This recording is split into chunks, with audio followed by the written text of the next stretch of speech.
வணக்கம் and welcome to the show interesting info. May 2 இன்னைக்கு world tuna டே அப்படின்னு சொல்லிட்டு டியூனா ஃபிஷ்லாம் வந்து அழிஞ்சினே வருது, அது பாதுகாத்தாகணும்னு சொல்லிட்டு ஒரு டே. பட் ஆனால் இதுக்கு பின்னாடி இருக்கக்கூடிய இன்ட்ரெஸ்டிங்கான ஒரு மேட்ரு என்ன அப்படின்னு பார்த்தீங்கன்னா, இன்னைக்கு வேர்ல்டு வைட்லேயே அதிகமாக மீன்பிடி தொழிலில் பிடிக்கக்கூடிய மீன் இனத்தில் இந்த டியூனா மீனும் ஒன்று. ஏன்னு பார்த்தீங்கன்னா, இது வந்து கிட்டத்தட்ட ஒரு 450 1500 கிலோ வரைக்கும் பெருசாக வளர்கிற அளவுக்கு இதனுடைய அடுத்த மூதாதைய இனமாக அட்லாண்டிக்கில் ப்ளூ ஃபின் டூனா அப்படின்னு சொல்லிட்டு ஒரு மீன் வகைகள் இருக்குது. ஸோ இதனுடைய இன்னொரு வகை தான் பார்த்தீங்கன்னா இந்த சூர மீன். எல்லா நாட்டிலையும் பார்த்தீங்கன்னா நிறைய பேர் இதை சாப்பிட்றதுக்காகவும் இதை டேஸ்ட்டுக்காகவும் இதோடைய ஹெல்த்திக்காகவும் இதை பயமாக வேட்டையாடுனுங்கிறாங்க. ஸோ அதனால தான் பார்த்தீங்கன்னா இதனுடைய பொருளாதாரம் அப்படின்றது நாடுகளுக்கு ஒரு மிகப்பெரிய தேவையாக இருக்குது.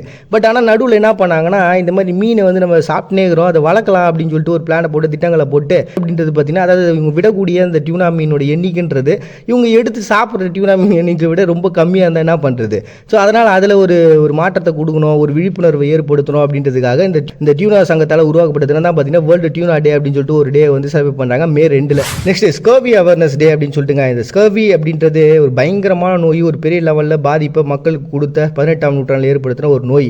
எந்த அளவுக்கான பாதிப்பு அப்படின்னா, பிரிட்டிஷ் மாலுமிகளாக இருந்தவங்க இந்த கடலில் போருக்கு போய் இறந்ததை விட அவங்க இந்த ஸ்கர்வின்ற நோயினால் பாதிக்கப்பட்டு இறந்தது தான் அதிகமாக. கிட்டத்தட்ட 2 மில்லியன் மக்கள் வரைக்கும் இந்த ஸ்கர்வி நோயால் பாதிக்கப்பட்டுறாங்க. இது வந்துச்சு அப்படின்னா அந்த யாரனுடைய அந்த முடியினுடைய கலர் வந்து மாறுறது, அப்புறம் உடம்புல புண்ணு ஏற்படுறது, வீக்கங்கள் ஏற்படுறது அப்படின்னு சொல்லி ஏகப்பட்ட பிரச்சனை வந்து சிவப்பு அணுக்களை கொண்டு அதுக்கப்புறம் நம்மளையும் சேர்த்து கொண்டுடுமா. இதில் பற்றியான குறிப்புகள்லாம் பார்த்தீங்கன்னா 1550 வருடங்கள், அதாவது கிட்டத்தட்ட இப்போ சொல்லணும்னா 3000 வருஷத்துக்கு 3500 வருஷத்துக்கு முன்னாடி பார்த்தீங்கன்னா எகிப்தில் இதை பற்றியான குறிப்புகள்லாம் இருக்குதான்.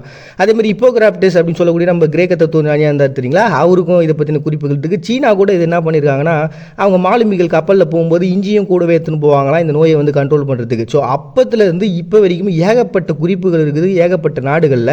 மோஸ்ட்லி எல்லாரும் இதை தடுக்கிறதுக்கு என்ன பண்ணியிருக்காங்க அப்படின்னா, சில விதமான பழ வகைகளை இந்த மாதிரி எடுத்துகிட்டு போகிறது அப்படின்றது ஒரு முக்கியமான விஷயமா வச்சுக்கிறாங்க. ஏன்னா அப்போவே அவங்களுக்கு இந்த விட்டமின் சி அப்படின்ற ஒரு கான்செப்ட் தெரியலனாலும் இந்த பழங்களை சாப்பிட்டோம் அப்படின்னா நமக்கு இந்த நோய் வந்து குணமாகுது அப்படின்ற ஒரு நாலேஜ் அவங்ககிட்ட இருந்திருக்கு. அதுக்கப்புறமா தான் பார்த்தீங்கன்னா நமக்கு விட்டமின் சி அப்படின்ற ஒரு கான்செப்ட் புரிஞ்சதுக்கப்புறம் அதை தடுக்கிறதுக்காக நிறைய மெடிசன்லாம் கண்டுபிடிச்சிட்டோம். ஸோ இன்றைக்கி ஒரு பெரிய லெவலில் தடுப்பு அப்படின்றது இதில் வந்துருச்சு. பட் இருந்தாலும் இதில் அஃபெக்ட் அப்படின்றது இன்றைக்கும் உலக லெவலில் ஆகிட்டு தான் இருக்கிறாங்க. அதனால் என்ன பண்ணலாம்னா, இதுக்கு ஒரு டே வந்து உருவாக்கி இதை பற்றி அவேர்னஸ் உருவாக்கலாம்னு சொல்லிட்டு உருவாக்குனது தான் பார்த்தீங்கன்னா ஸ்கர்வி அவேர்னஸ் டே அப்படின்னு சொல்லிட்டு ஒரு டே வந்து விட்டமின் சியை வந்து எல்லாரும் சாப்பிடணுன்றதுக்காக உருவாக்கப்பட்ட தினமாக அனுசரிக்கிறாங்க மே 2. நெக்ஸ்ட் ஈரானில் இன்றைக்கி டீச்சர்ஸ் டே செலிப்ரேட் பண்ணுறாங்கப்பா. இதுக்கு 2 முக்கியமான காரணம் இருக்குது. அப்போ வந்து பார்த்திங்கன்னா அபுல் ஹசன் கான் அலி அப்படின்ற ஒரு பர்சனு, இவர் ஆசிரியராக இருந்தவர். பட் ஆனால் அங்கே ஒரு பெரிய மீட்டிங் நடந்த சமயத்தில் ஒரு சுட்டு கொண்டுட்டாங்க. ஸோ அதை நினைவு கூறணும் அப்படின்ற ஒரு கான்செப்ட்லையும் இன்னொரு பக்கம் பார்த்திங்கன்னா 1979 முர்டேசா மோட்டோஹரி அப்படின்ற ஒரு பர்சன், இவர் ஒரு மத குருவாக இருந்தார். அட் த சேம் டைம் நிறைய புத்தகங்கள்லாம் எழுதியிருக்கிறாரு.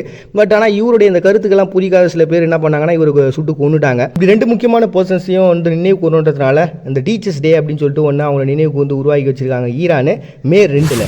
நெக்ஸ்ட் எஜுகேஷன் டே அப்படின்னு சொல்லிட்டு இந்தோனேஷியாவை பொறுத்த வரைக்கும் கி ஹஜர் தேவேந்திரா அப்படின்ற ஒரு பர்சன் தான் ஃபஸ்ட் டைமாக என்ன பண்ணுறாரு 1922 இவங்க இந்தோனேஷியாவை பொறுத்த வரைக்கும் இந்த எஜுகேஷன்றது எவ்வளோ இம்பார்ட்டன்ட் சொல்லிட்டு அதுக்குன்னு ஒரு இயக்கத்தை உருவாக்குறாரு. அது தொடர்ந்து தான் பார்த்தீங்கன்னா இவங்க நாட்டில் ஏகப்பட்ட வளர்ச்சிகள் அப்படின்றது இந்த கல்வி சார்ந்தே உருவாயிருக்குது. அதுவும் பார்த்தீங்கன்னா ஃபஸ்ட் டைம் இவங்க குடியரசுலாம் அரைஞ்சி அதில் முதல் இந்த கல்வி எஜுகேஷனுடைய அமைச்சராக இருந்த பர்சனும் இவர் தான். இவர் வந்து பார்த்தீங்கன்னா பயங்கரமான ஒரு விஷயத்தை அப்போவே சொல்லிட்டு போயிருக்காரு அப்படின்னு சொல்லிட்டு இப்போ இருக்கக்கூடிய அரசியல் பேசுகிறாங்க. இப்போ நம்ம ஊரை பொறுத்தவரை காமராஜர் ஐயா அப்போவே வந்து எஜுகேஷன் இம்பார்ட்டன்ட் கொடுத்தாரு, நம்ம பேசுகிறோம்ல பெருமையாக. அந்த மாதிரி இந்த பர்சனை முன்மொழி தான் பார்த்தீங்கன்னா இந்தோனேஷியாவில் பேசுவாங்க. அப்படிப்பட்டவருடைய அந்த பிறப்பை கொண்டாடுறதுக்காக தான் பார்த்தீங்கன்னா எஜுகேஷன் டே அப்படின்னு சொல்லிட்டு இந்தோனேஷியா இன்னைக்கு செலிப்ரேட் பண்ணுறாங்க May 2. Next national day of reason அப்படின்னு சொல்லிட்டு ஒரு டேங்க. இது என்னன்னா, அந்த நாத்திகவாதிகளாக இருக்கிறாங்க தெரியுங்களா, அவங்களாம் வந்து சேர்ந்து 2003 இந்த டே வந்து உருவாகினாங்க. பட் 2011 தான் பார்த்தீங்கன்னா அது ஒரு ஓகே அப்படின்னு எல்லாரும் அங்கீகரிக்கப்பட்ட ஒரு டேவாகவும் மாறிச்சு.